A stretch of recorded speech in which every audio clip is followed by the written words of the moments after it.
Press Club. My name is Monroe Carmen. I'm president of the club and editor-at-large at Bloomberg Business News. I'd like to welcome club members and their guests in the audience, as well as those of you watching on C-SPAN or listening to this program on National Public Radio or the Global Internet Computer Network. Before introducing our head table, I'd like to remind our members of some upcoming speakers. On Friday, June 16th, actress Sharon Stone, who will be in town for the annual National Race for the Cure, will talk about wellness, fitness, and a positive attitude. On Thursday, June 22nd, Robert Wright, the president, the president of NBC, will talk about television in a changing society. And on Monday, June 26th, former British Prime Minister Margaret Thatcher will address the Press Club. Transcripts and audio and videotapes of Press Club luncheons are available by calling 1-800-NPC-2334. Now, if you have any questions, and we invite them for our speakers, you'll find cards on your table. Please write your questions on the cards, pass them up, and I will ask as many as time permits. I'd now like to introduce our head table guests and ask them to stand briefly when their names are called. From your right, Rita Kempley, movie critic of the Washington Post; John Price, entertainment editor, Knight Ridder Tribune News Service; Marianne Means, columnist, Hearst newspaper, and chairman of the National Press Foundation Board of Directors; Hugh Newell Jacobson, Washington architect and guest of Mr. Siskel; Lynn Sweet, Washington bureau chief, Chicago Sun-Times. Skipping over our speakers for the moment, Ike Pappas, Network Productions, and the member of the National Press Club Speakers Committee who arranged today's luncheon. Thank you, Ike. Gary Clifford, Washington bureau chief, People magazine. Ray Grimes, Deputy Chief Operating Officer, All Britain Communications. Arch Campbell, movie critic, WRC-TV, Washington, D.C. And Tim McNulty, the Chicago Tribune.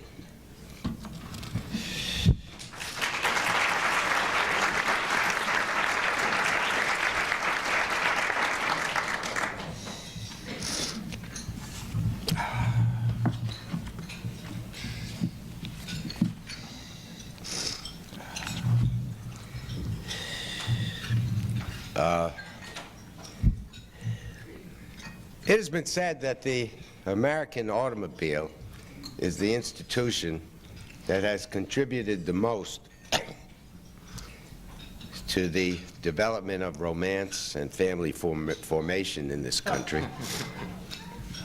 I would submit that the American movie theater is equally, if not important, if not as important, a contributor to love and marriage in the United States. I personally used to take girls to the movies before I could drive a car. That was back in the Great Depression, when movies were an escape, a welcome escape from the harsh realities of the day. Times were so bad back then that on my dates, I would arrange to meet the girl inside the movie after we each paid our admission. But that was before I had Siskel and Ebert to tell me which movies were worth the price of admission. Our guests today have become an institution. This is their 20th year in which they have been telling the American public which movies are good and which movies are bad. Thumbs up, thumbs down. Roger Ebert joined the Chicago Sun-Times in 1967. He was editor of the Daily Illini at the University of Illinois.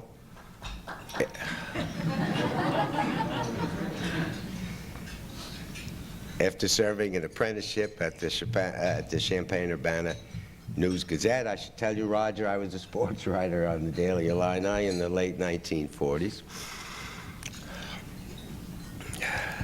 Gene Siskel joined the Chicago Tribune in 1969.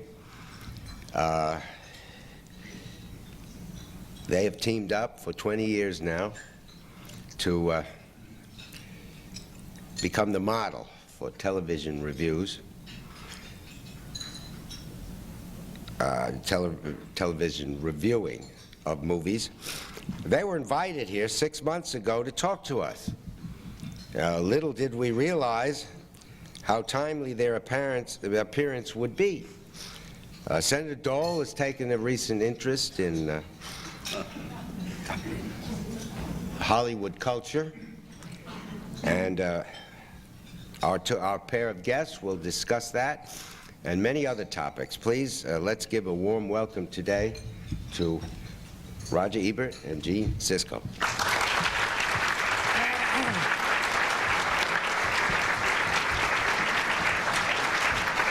Thanks very much. It's certainly an honor to be here at the National Press Club and to make new friends and see old friends, including Roger Simon, who I intuitively know was applauding at the mention of the Daily Illini.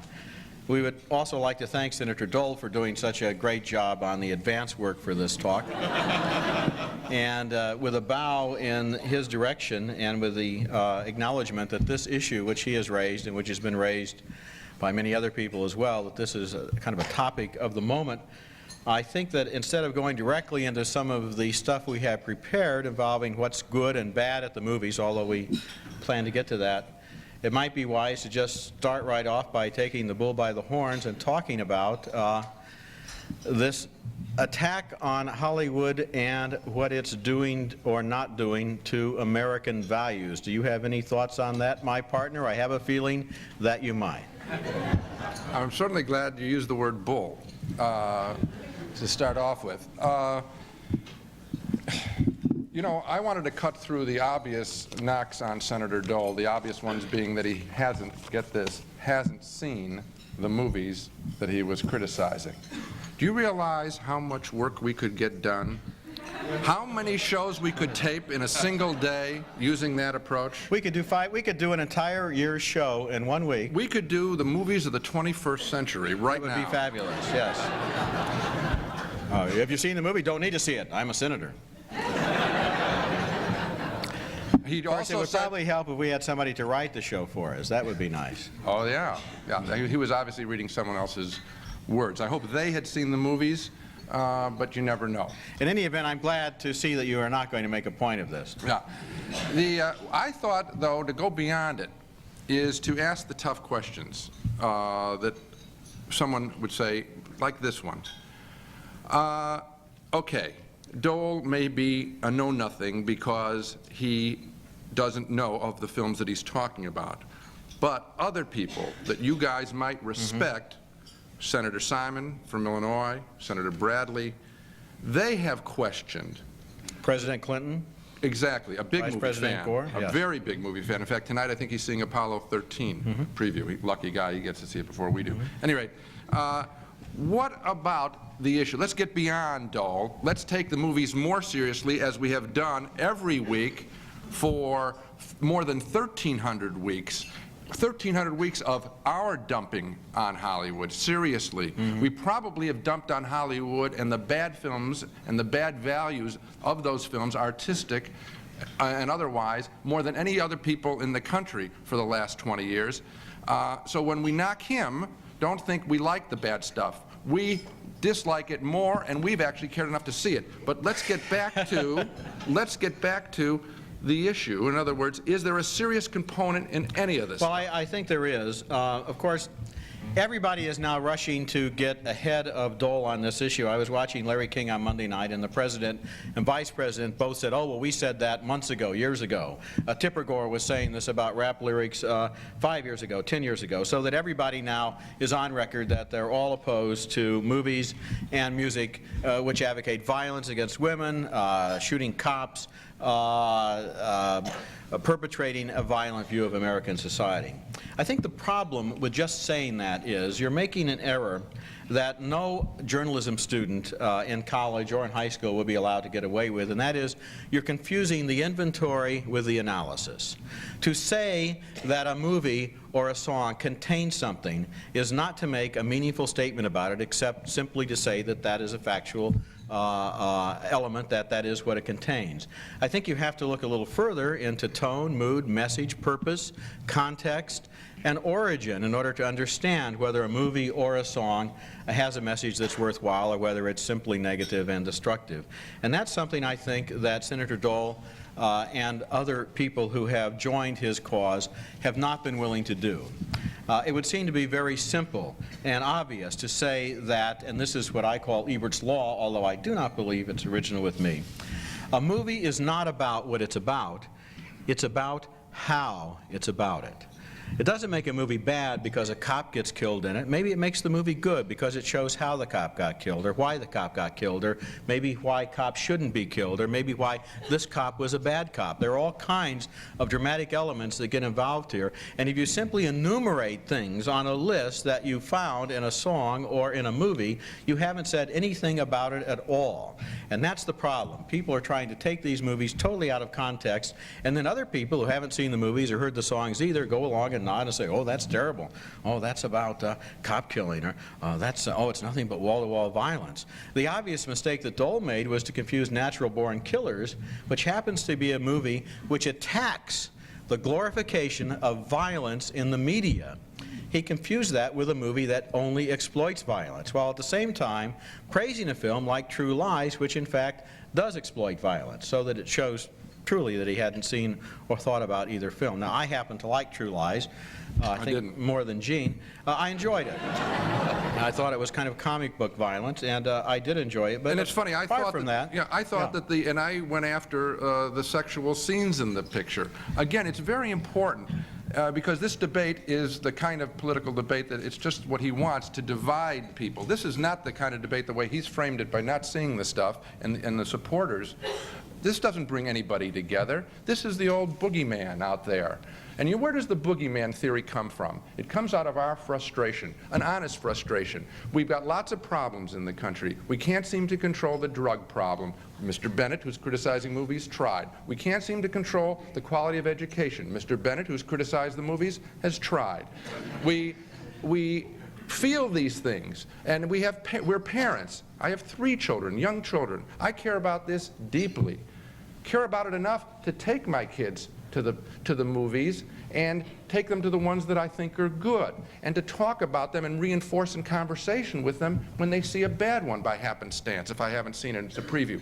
And I try and talk to them about why they thought it was bad, so they feel comfortable exercising their opinion. That's caring about movies more than saying they're awful out there in Hollywood. That's so easy, it's so cheap, it's so beneath us as we conclude this millennium. And you know how smart American parents are and American adults are? They agree with just what I said. Listen to this, USA Today, oddly enough, the headline, they're ripping us off, Raj, 2 thumbs down on Hollywood. And listen to this, USA Today. Who's to blame for exposing children under the age of 12 and children ages 13 to 17 to sex and violence in movies and music on TV? Who's to blame? You know what the #1 item selected for who's to blame for exposing? 3-to-1 over the entertainment industry, 3 times more. Here's what the adults of America said, who aren't running for office. They said, parents. Of course it's parents, and that woman right there is nodding. And of course. And the word on this is their comments, the comments of these politicians is of course. So what are you going to do about it? Today, Mike Flannery, who works for WBBM-TV in Chicago and used to work for the Sun-Times in Chicago, cornered Senator Dole and asked him some stuff. He says, I don't have a legislative agenda. I never said I was a film critic. Now, how can you say that? Of course he was trying to be a film critic. I mean, he says his 9-year-old son agrees with him. What? On Pulp Fiction? I mean, excuse me, on Natural Born Killers? I mean, those kind of flip remarks don't add anything. Our show is dedicated to pointing out what is lacking in quality. I tried to do it with True Lies. I took it seriously. Roger takes the film seriously. And I resent, not the getting into the debate with a serious debate about film. I welcome the senators and the president who've seen the pictures, but somebody who doesn't even care enough about you, the subject matter, or your intelligence to just blanketly knock this stuff, it is insulting. What he's trying to do basically is suck up to the far right, and we might as well notice that. The fact is that when Senator Dole attacks rap music, and let's get to that now, because that's an area that a lot of people who might defend movies are bothered by rap. He's using code words. When he goes on television and he talks about rap artists, what is he really saying to most of the people who are listening to him or are in his audience or are potential voters? When we hear the words rap music, what do a lot of people think of? Drug-crazed, young black men in the ghetto with guns shooting cops. That's what we think of. And that's, I think, what he wants us to think of. He's probably not interested in the fact that 95% of rap music doesn't have really anything to do with the kind of targets that he's singled out, such as cop killing and wife beating and woman beating. And I don't really like the stuff that does deal with that subjects, to tell you the truth. He's probably not interested in the fact that more than 50% of all the people who buy and listen to rap music are white teenagers, mostly in suburbia. If you go to the record stores and find out where their sales are, you'll find out that happens to be true. He probably would be amazed if he heard that. In fact, he would probably be amazed if he listened to a rap record, because I doubt if he ever has, and I'm certain he's never listened to a whole rap album. But if you do listen to the voice of rap with an open mind, what you're hearing is a message, a voice from the inner city. That's what good rap music does. These are people who are alive now, who are sharing our country, who are our fellow citizens, and this is how they feel. And it seems to me that somebody of truly presidential stature would want to open up a dialogue, would want to say, why do you feel that way? Why do you fear the police? Why don't you have more respect in this particular song, let's say, for family values, if that's the current buzzword? What causes you to analyze society in this language and with these images? That might be an interesting question for him to ask. He might start by asking a man named Ice Cube, who has been in a couple of movies that I'm sure the senator has never seen, Boys in the Hood, and I think he was in Menace to Society, but I could be wrong about that. Those are two movies that also come from the same segment of our society with important, powerful messages. Two of the best films that have come out, not silly films with Tim Allen playing a guy who becomes Santa Claus. We're not going to solve our problems. We probably could solve our problems if one of us could become Santa Claus, but I don't think it's going to happen. What he's doing basically is he's trying to draw a wedge. He's trying to say those terrible people over there are perverting our Central American values with their bad ideas about violence and about the family. Yet at the same time, when President Clinton comes forward and says, well, let's turn down the heat. What about hate talk on the radio? What about radio commentators who talk about using the President and the First Lady for target practice? Isn't that bad too? You don't hear anything from Senator Dole about those people. You see, he only wants to single out the hate mongers who are involved in a demographic group that he knows he's not going to appeal to. And until he gets open-minded enough, it seems to me, to broaden his message to include everything in the same category, he's only really being partisan. I think we probably have done enough on that subject. Okay. But maybe not, but we can get back to it with your questions. We were invited because, as was mentioned, this is the beginning of our 20th year reviewing films together. And so we were asked to look back over the 20 years and talk about what's right and wrong with American movies. And the first thing we were asked to do was select our favorite moment from our show. Now this you're going to find hard to believe. Roger and I do not discuss what we're going to talk about before we do our show, unless it's a special show on one subject and we have to do some planning. It's all spontaneous. Independently, our producer asked us each to name our favorite moment from our shows of 20 years, almost 1,000 shows. And we came up with the same moment, which you're now going to see. The show was called Hail, Hail, Black and White. And this was at a time when colorization was all the rage, and we were upset by that. And so we decided to do a show praising, obviously, black and white, and you will see that we chose to do it in black and white. I know that there are people listening on the radio. In fact, some of my favorite cab drivers in Chicago are listening to NPR right now. All you guys, on the count of 3, honk your horns in Chicago. 1, 2, 3. Thank you. I just had the image of people turning all over Michigan and Wacker right now. What the heck's going on here? The White Sox won the pennant again? No. Thank you, guys. I appreciate every ride you give me.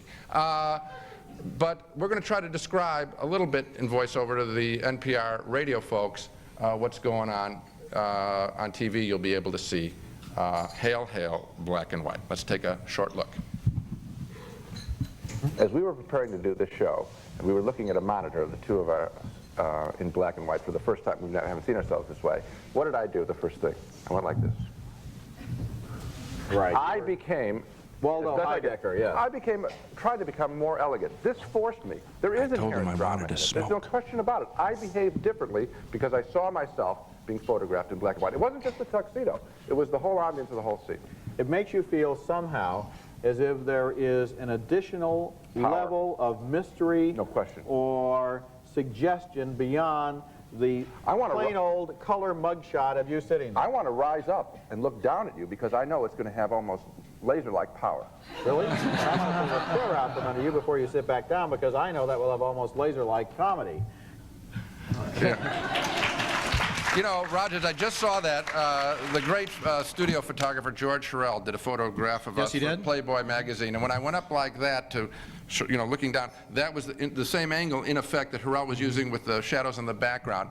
It is instantly dramatic. It is instantly more iconographic to see yourself in black and white. I would submit to you that the stars that have lasted so long owe an ingredient of their staying power to their dreamlike character by being photographed in black and white. There's no doubt about that, and that's why so many people's favorite movies like Casablanca and The Third Man and Psycho and Raging Bull, which was voted as the best film of the 80s, have lasted because they were shot in black and white. They don't date like color does. And I think one of the messages we had on that show was black and white movies are not broken. They're not something that have to be fixed. They're not lacking something. The world is in color.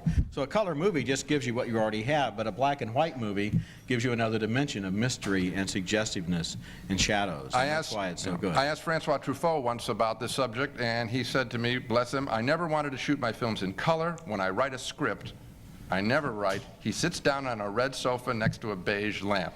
The only reason I have shot in color is because of the production money from French television, which insisted on color. Okay, so that was a good show that we did, and another one I'm proud of is we were the first program in America to demonstrate on television why letterboxing is a good thing and why you shouldn't want panned and scanned movies that cut out 50% of the original image just in order to give you the illusion that your entire screen is filled with what's left of the picture. That was a good show. We're going to go ahead now and talk about some of the things we think are right and wrong with American movies, and I'm going to start with a movie that I think was the third best movie of last year, Pulp Fiction. It just edged out Forrest Gump, which was number 4. I'm sure some people would be happier if it had been the other way around. When Senator Dole attacked mindless violence, he certainly had me on his side with the first half of that equation when he talked about mindlessness. Because the fact is, a lot of the movies that we see as professional movie critics, and we see almost everything, are mindless. They have no thought behind them at all. And the dialogue is totally action-driven. People say things in order to further the plot and bring about a predictable result. They very rarely say anything in the movies that is said simply to be interesting, simply because the mind can be pleased by the play of words and the selection of vocabulary. Very rarely in the movies does anybody talk with the interest, for example, that they have in a David Mamet play that you might see on the stage. But it seems to me that Quentin Tarantino, who wrote and directed Pulp Fiction, is an example of a new generation that is trying to fix that and change that. I think the good news for Tarantino was that 2 of the movies that Senator Dole singled out to attack were based on his screenplays. The bad news, of course, is those were the only 2 screenplays that Tarantino himself has denounced. because he didn't like the way they turned out. In any event, let's start rolling now as I begin to talk from Pulp Fiction. This is one unbroken scene. These guys have arrived at a hotel. I have to say, they're going to commit a violent entry into an apartment. And as they walk along, they talk. And the camera is really the third character here. It follows them. Travolta on the right, Samuel Jackson on the left. Let's listen to a little bit of their dialogue here. It's laying your hands in a familiar way on Marcellus' new wife. I mean, is it as bad as eating her pussy out? No. It's the same fucking ball pump. Whoa, stop right there. Eating the bitch out and giving the bitch a foot massage ain't eating the same. American vernacular. Some people would be offended by some of these words, but nobody here, I dare say, has not heard them before. Difference from mine. But you know, touching his wife's feet and sticking your tongue in the holiest of holies ain't the same fucking ballpark. It ain't performing a foot massage on the wife of the gangster they work for, and whether or not that could get you into trouble. Don't be telling me about now, the dramatic tension in this scene is based on the fact that as they have this conversation, they're preparing to go into an apartment where they expect, and we expect, that there will be gunplay. And so what Tarantino is doing is setting up tension between what they say and what they're about to do. Now, the camera has followed them into the lobby of the hotel, up the elevator, and now down this corridor. So the camera is another character here. The camera is us. We are walking down this corridor with them. And now a very interesting thing is going to happen. Time you got? 7:22 in the a.m. No, ain't quite time yet. Come on, let's hang back. Okay, they pause in front of the door. Now they go on down the hallway. It's not time to go in yet. The camera doesn't follow them. The camera, which has followed them all the way from the taxi cab through the hotel lobby, up the elevator, and down the corridor, now turns and looks at them in long shot as they continue this conversation. What Travolta is demonstrating here is he's got us hooked.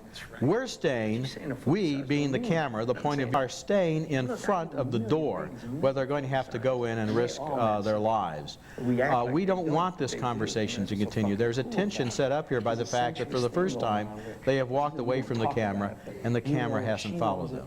Fucking Marcellus knew it. And Antoine should have fucking known better. I mean, that's his fucking wife, man. They think they have no sense of humor about this shit. You know what I'm saying? It's an interesting point. Come on, let's get into character.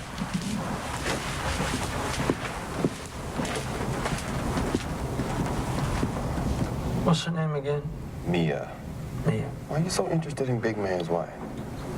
Well, he's going out of town in Florida, and he asked me if I'd take care of her while he's gone. Take care of her? No, man. Just take her out, you know. Show her a good time, make sure she don't get lonely. You're gonna be taking Mia Wallace out on a date? It is not a date. You know, it's like if you were going to take your buddy's wife to a movie or something. It's just good company, that's all.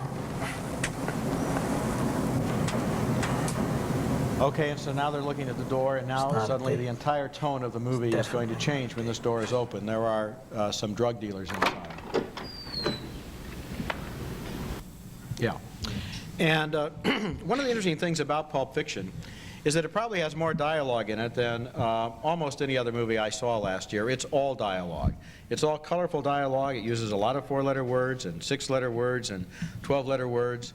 And I was asked to apologize to the radio audience and to the C-SPAN audience for some of the dialogue in that clip of a movie that has grossed more than $110 million in the United States and has been seen by millions and millions of people, most of whom liked it.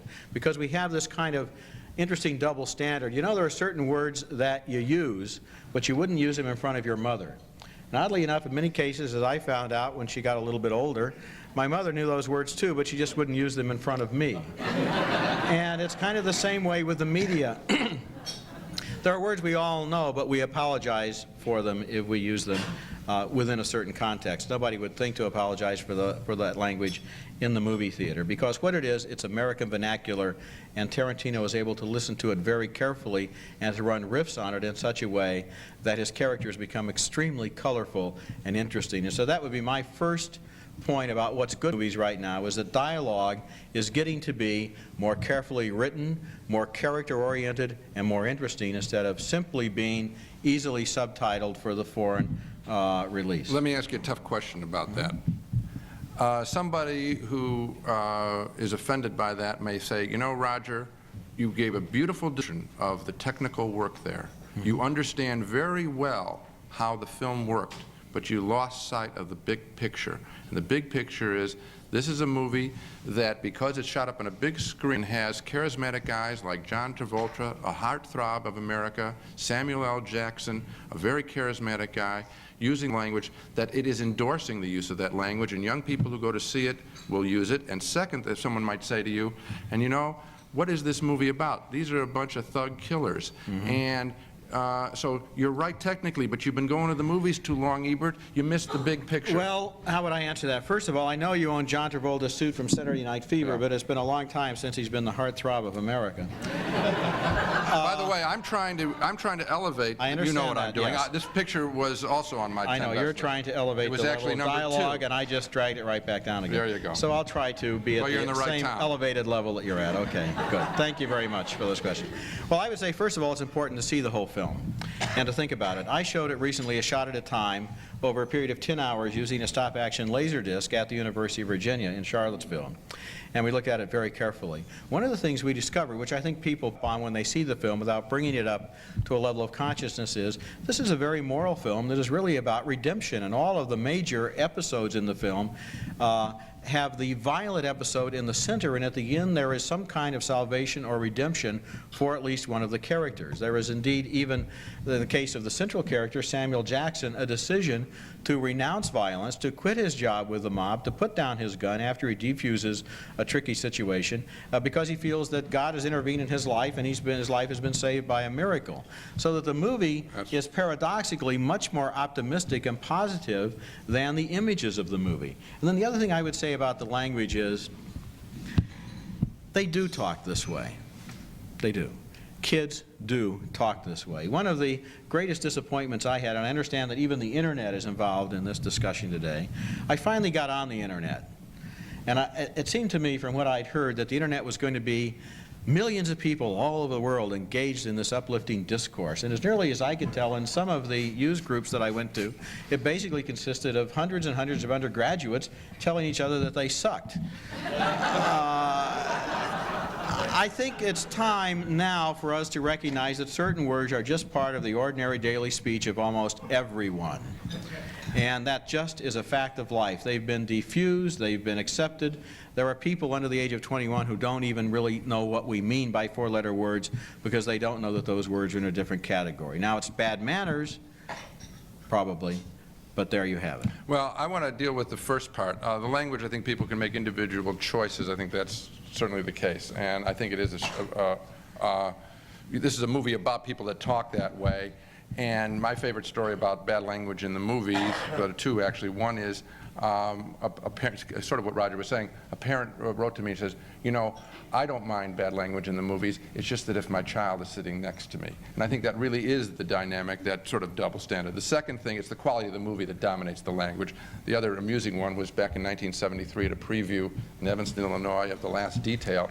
I'm sitting in front of an elderly couple, and the wife turns to the husband in front of me and says, darling, that's 23 F's words in the first 5 minutes. I always appreciated that she was counting. They stayed through the whole picture. Later I asked them, did you like the picture? They thought it was great. That's the way sailors talk. So again, it's the quality of the artistic treatment I think dominates. I do personally hate, and feel personally assaulted when in a PG movie I see a gratuitous word used to elevate it out of G that comes in and blindsides me in the presence of my children. I personally, my opinion, feel that way. I empathize with people who feel that way. I want to re-emphasize with Pulp Fiction, which I placed even higher on my 10 best list than Roger, that the concluding scene of the picture has a marvelous sequence with Samuel L. Jackson where he serves as a peacemaker holding a gun and trying to save the lives. The irony of that is spectacular. Holding a gun on people who are about to, if they're not careful, destroy themselves. And I think that's a very powerful, there is, in other words, a moral center in this picture. But if you don't stick around and watch the picture, you would be mightily offended by many of the visuals that you heard about.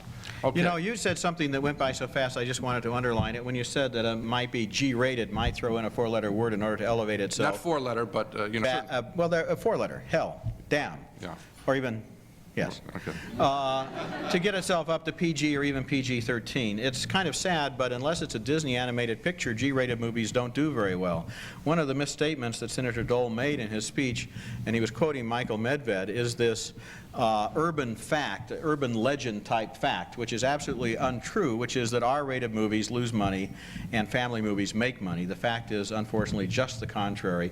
And Variety did a very interesting analysis of Medved's figures, showing that his book and his figures are completely erroneous. The fact is that action movies and violent movies do tend to make more money than family movies, with the exception of Disney animated classics.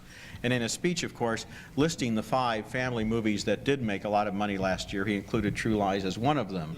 That's a movie in which the family scene, as I think we mentioned, involves a woman doing a striptease for a man she doesn't, and her husband, which he has set up in order to sadistically play a practical joke on her, which, as we all know, is just a wonderful family situation. All right, I want to get to now my selection of what's right with American movies. And you know, there's an old joke about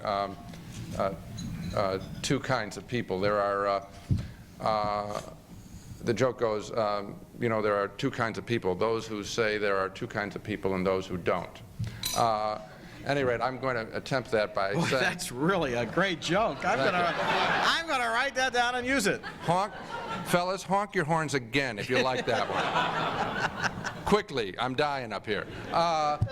The two kinds of movies that I see are films that are made from the heart and films that are made with an attention to the wallet. And I'm going to talk about one made from the heart. I'm going to recommend and show you a selection from, brief one, from Hoop Dreams, the great basketball documentary. 3 Chicago filmmakers followed 2 inner-city 8th graders for 5 years through their freshman year in college in their quest to become NBA superstars. Rather than show you a basketball scene from the movie, though, and particularly in Washington, why would you be interested in basketball? Thank you. I want to point out that here is the most powerful moment in the movie. It's a not basketball scene. We have seen plenty of crowd shots applauding of the fans cheering these 2 young men on their journeys. We're now going to be taken to a graduation ceremony for one of their mothers graduating from nursing school. And we can debate how difficult it was to be a basketball player and how difficult it was to be a mother of a number of children in one of the projects in Chicago and graduate from nursing school and focus on the payoff of the scene as you see the audience. I'll tell the radio audience what happens after it's over. I sing because I'm happy, and I sing because I'm free. She's getting her diploma right now.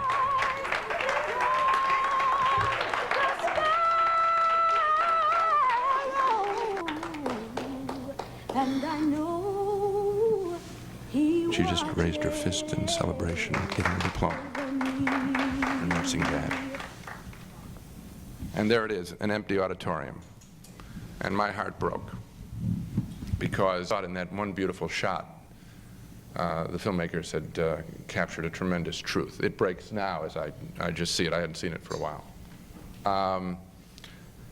Movies made like that, movies that where you'll dedicate 5 years. What subject of people that you don't know and don't meet would you devote 5 years of your life to? 5 years of a young life. These are young filmmakers. It's the best. It's some of those, it's interesting, Roger, it's some of those very kids that might be summoned up in a distorted way by an attack on rap music, on some rap music. And I just want to say that the sustaining pleasure of our job is coming across films made from the heart like this. The enervating part of our job is coming across, well, we'll get to that in a second. I agree with you about this film, Gene. It was #1 on both of our lists of the best films of the year, and indeed Premiere Magazine, in surveying 200 film critics in America, found that America's film critics in general thought that Hoop Dreams was the best film of the year. I hope that Senator Dole has seen that film. If he hasn't, I recommend it to him, because if there is a no-go area in our society, an area that is just simply kind of an empty space where we don't want to look and we don't know, it's the inner cities. It's the inner cities. Most white people don't realize that more young black men go to church every week than young white men. Most people don't realize that most people in the inner city are trying to hold their families together, are trying to get an education for their children, are trying to do the best they can. It's not all the images that are so easily summoned up by easy glib attacks on rap artists. When you see Hoop Dreams, you spend 5 years in 2 families in the inner city of Chicago in a way that will totally alter your perception of what goes on in those areas of big cities. And you will see there, you will get a kind of an empathy that doesn't exist. It just seems to me that it's not a solution simply to deal in easy stereotyping, and that a movie like Hoop Dreams laboriously breaks down the stereotypes and replaces them with human faces. Okay, now I'm going to pick something that's wrong with American movies.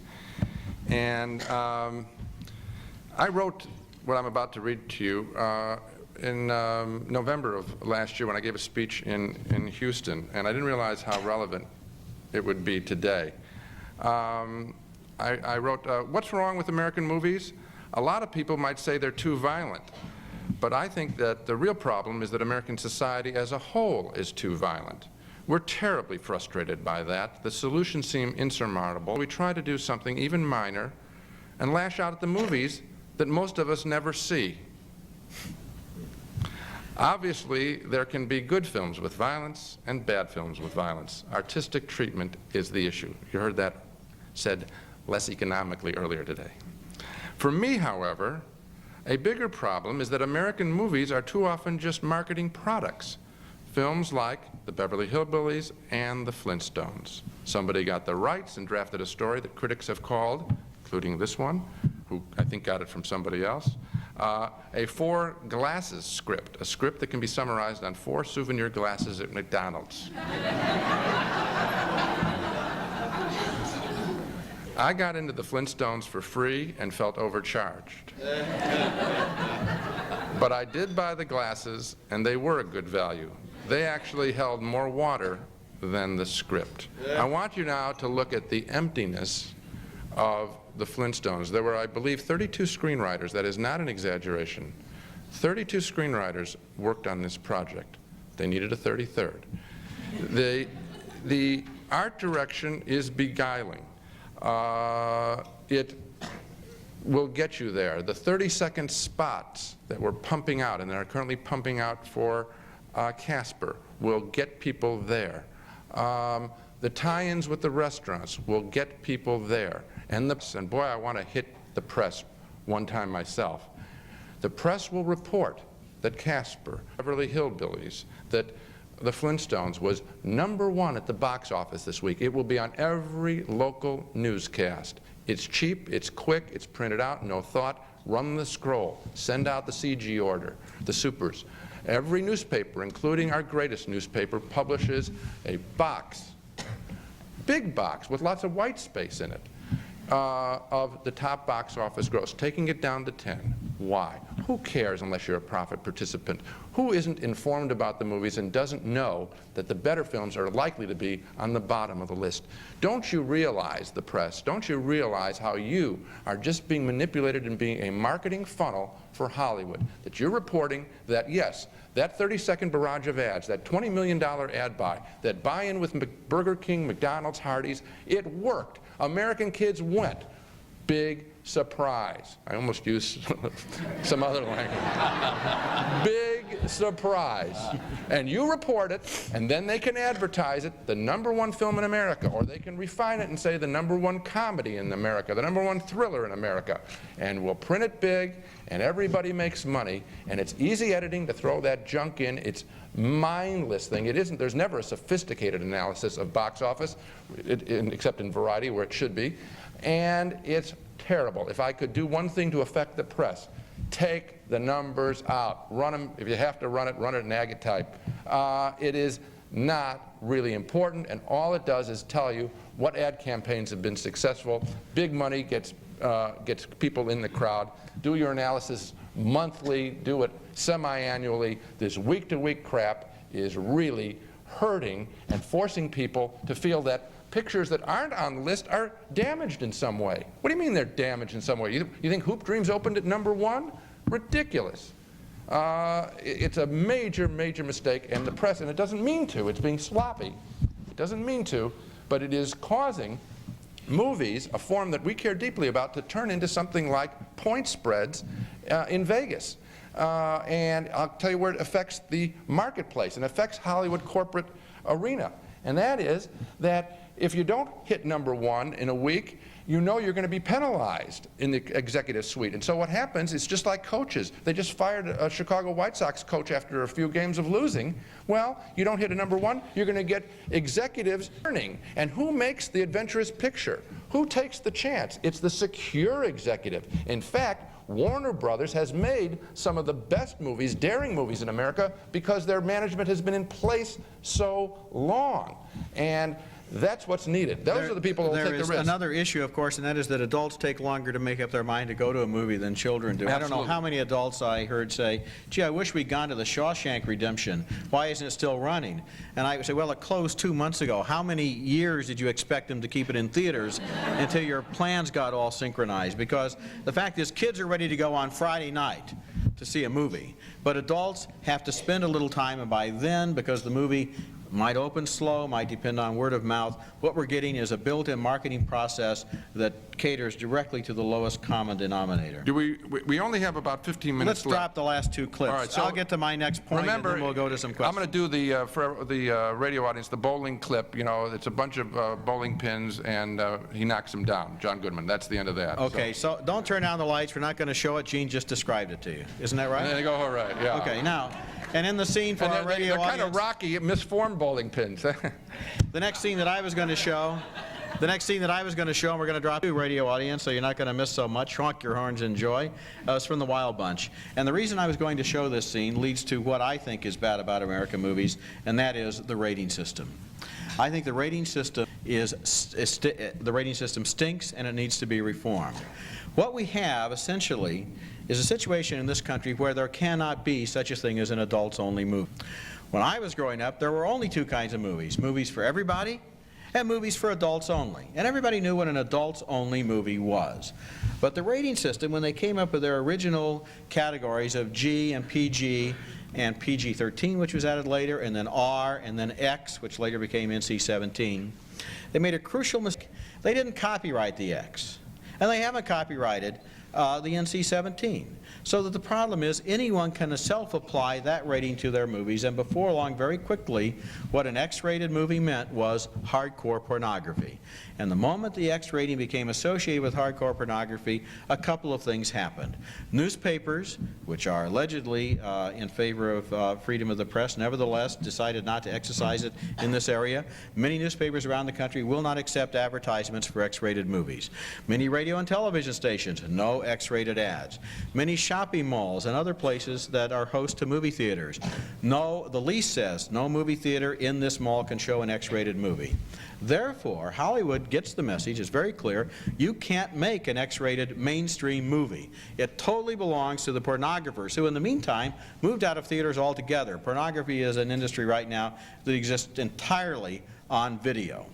So, as a result, all movies must have at least an R rating. They have to squeeze into the R. And there have been a couple of results of that. Number one, directors who might have a serious adult theme to explore, directors like Bernardo Bertolucci with The Last Tango in Paris, for example, find now, although they didn't in the 70s, but it's now become true, they can't deal with that subject because the studio won't let them make a movie that doesn't have at least an R rating.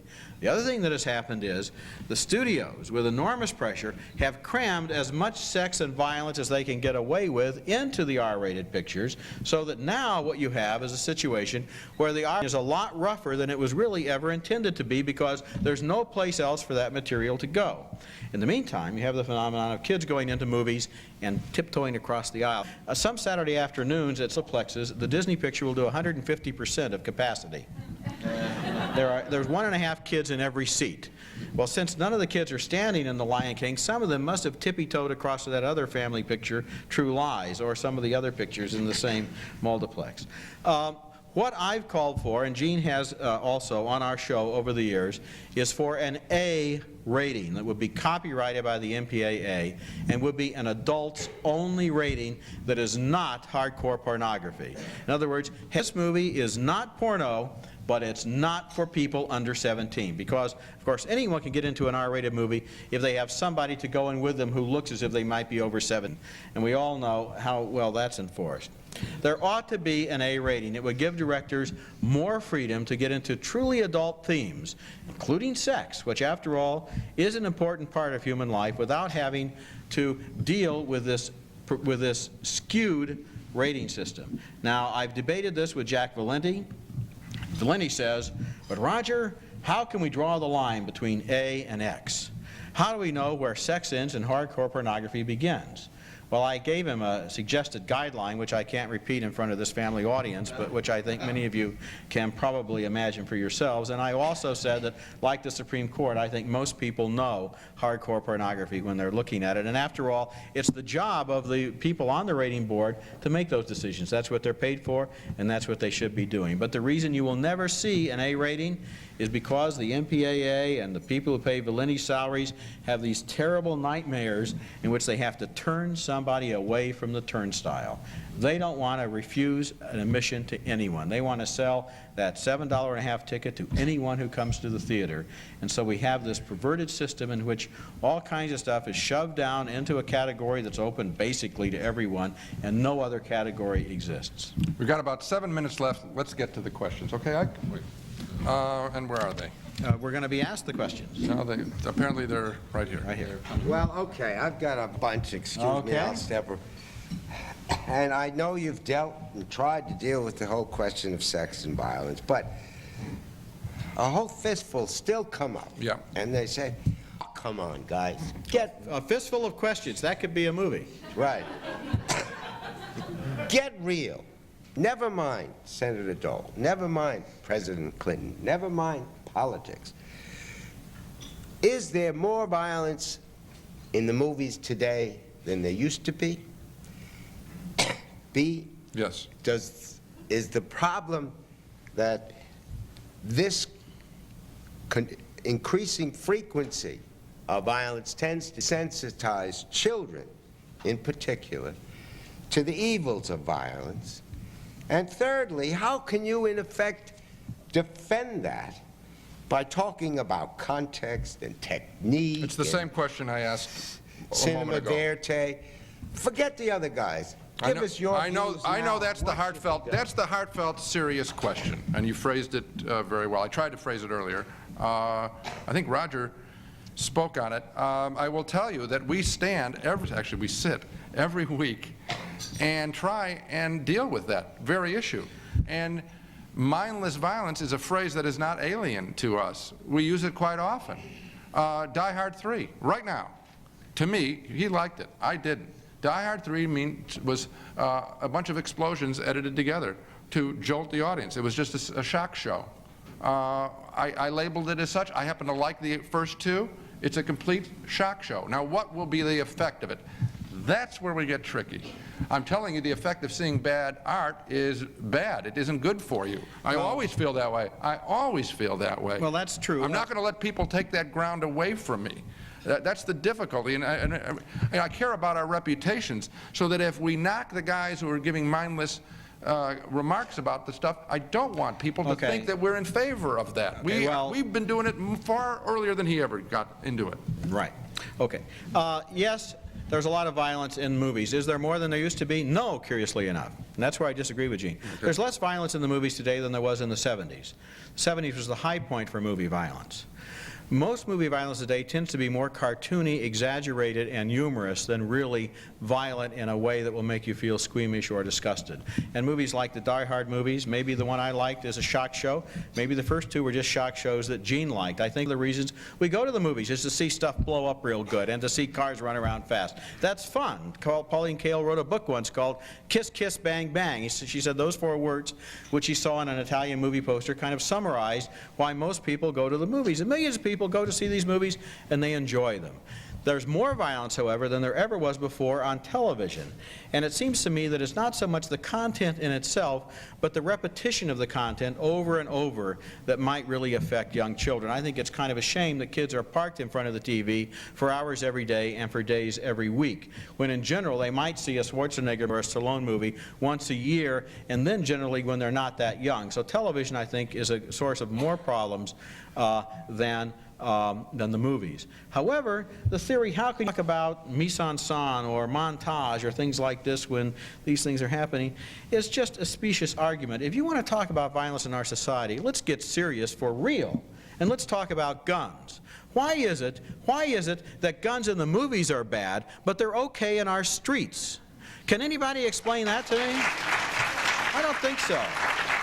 You know, we see people shooting each other with machine guns, but God forbid the average person with $100 shouldn't be able to buy one, his collection. You know, I would really like to meet one of these machine gun collectors in order to do his hobby with it. I want to, just on the subject of violence, I want to read something that was said to me 23 years ago by Stanley Kubrick, our greatest, most brilliant film. I asked him about whether movie violence desensitizes viewers and triggers violent behavior in real life. These are not new issues that we're dealing with. He says, I don't think it does. I think that I love this sentence, I think that man's capacity for violence is an evolutionary hangover which no longer serves a useful purpose, but it's there all the same. In that sense, Kubrick does not separate us, does not point to a boogeyman, but talks about the things that link us together. We're on an evolutionary cycle here. And I think it's even, I think there's an even more important point. He says, it has been demonstrated that even after deep hypnosis in the post-hypnotic state, people will not do what is contrary to their nature, so that the idea that people can be corrupted by a film is, I think, completely wrong. And I think I would go even further. I would say, even hypothetically granting that it did, which I'm sure it does not, I should think that realistic violence is less likely to cause violence than the fun violence of James Bond or the Tom and Jerry cartoons in which the 8-inch lump on the head shrink and they're off to the next caper. That kind of violence, Kubrick said, if any, might cause emulation. It's like when young boys were fed nonsense about the glory of war. They might have gone off to war with expectations that didn't turn out to be true, whereas if they had been exposed to brutal, violent war films, they might have realized what was in store for them. Clearly, violent images on television helped shut down the Vietnam War. We would not shut down our exposure to violent, realistic images. That would be an error. Let me shift to religion. Movie critic Michael Medved, in his book, observes that Hollywood tends to belittle religions and those who are true believers by showing comic book clergy and a variety of other unflattering images. Do you agree with that, and why is that so? Yes, that's true. That's true, and it's about the only thing that Medved has said that I agree with. There aren't very many positive images. Most of them are sex-mad people who are faking miracles in order to steal money from congregations, or they're closet perverts. The only positive picture, Catholic priest, portrayal of a Catholic priest, that I have seen in a movie in the last 15 years is in a British film called Raining Stones by Ken Loach. I can't think of another single Catholic priest in all of that time in any movie who has been depicted in a positive way. And as for anyone who is labeled with the term fundamentalist, forget about it. they're basically charlatans. It seems to me that movies are not interested in dealing with religion in a serious way, but unfortunately, when one comes along that try to, it's immediately picketed by There you religious go. people. I was waiting for that, And 'cause I'm thinking of The Last Temptation Absolutely. of Christ, the Scorsese picture, the most serious, mature, thoughtful, thought-provoking movie on religion that I've seen in my lifetime. And the moment it comes out, everybody, all the church people go out and picket it. Why? Why? Because Jesus is shown being tempted by Mary Magdalene. Well, as a matter of fact, I read my Bible, and I know that he was. And furthermore, if Jesus was both God and man, he had to be tempted and temptable in order to resist temptation. You don't get any points for resisting something that you don't want to do in the first place. Roger, what word is scrolled down here? What about Last Temptation of Christ, written right there. major video chain not to stock it? The know-nothingism of that protest led to the major video chain not to stock Last Temptation of Christ. And those people hadn't seen the movie either. Of course they hadn't seen the movie. No. And yes, Hollywood does not deal very well and often with spirituality. That's true. But when it is done well by our greatest filmmaker, Martin Scorsese, it is stomped on by people that haven't even bothered to see it. It is probably as good a film about the duality of man and God as exists, and people weren't even allowed to take a look at it in the same mentality that's criticizing some movies today. It's very sad, and I'm glad that as we conclude exactly on a 1-hour presentation that we came to that point, because what we should do is send you to see good movies. We've tried to do that for 20 years. Okay, so what movies should you go to see? I will give you 3 for your list: Hoop Dreams, Menace to Society, and Boys in the Hood. These are movies that will allow you to take the attacks on rap music and place them in a totally different context. I would definitely agree with Hoop Dreams. Rent Last Temptation of Christ. I mean, if you can find it in a video store, I think that would be great. And if I had to pick the one film and the one image that lasts with me over the 20 years, I would say it's Taxi Driver, again by Martin Scorsese. Again, a film that would probably be censored today by the people that are criticizing violence in the movies.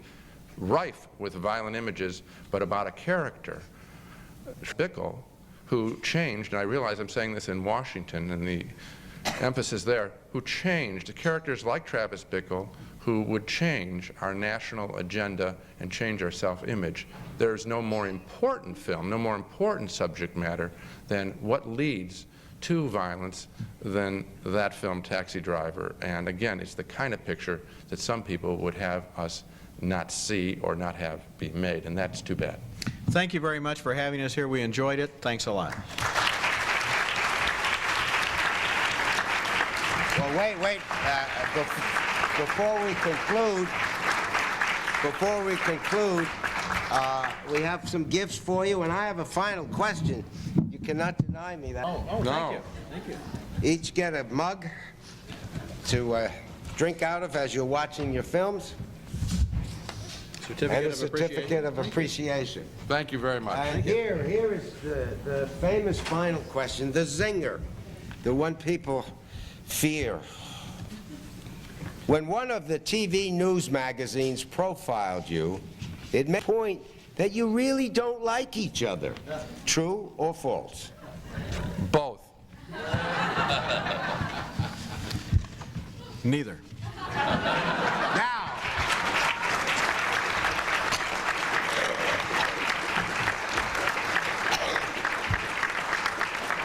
Now we thank you very much. Thank you all for being here, and we look forward to seeing you again on our next luncheon. Good afternoon.